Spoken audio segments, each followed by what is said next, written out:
the day of Pentecost. Mao ni ang adlaw sa mga Pentecost. And Peter preaches a bold sermon. No, si Pedro nagawalis sa mainiton ngayon. And he tells the crowd, O misulti siya, mingon siya sa kadaghanang mga tao. you have crucified the Son of Inyong God. gilansang ang anak sa Dios. Now, when they heard these words, O sa diha nga nakadungog sila na nga pulong.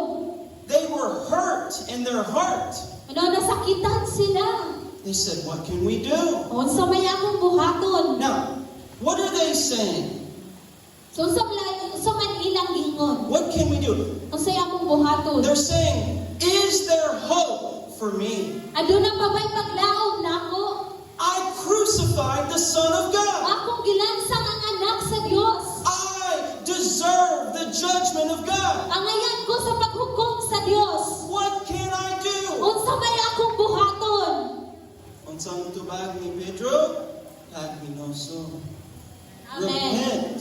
And he said, repent, let every one of you be baptized in the name of Jesus. And then here he said, for the remission of sins, and you shall receive the gift of the Holy Spirit. Verse 38.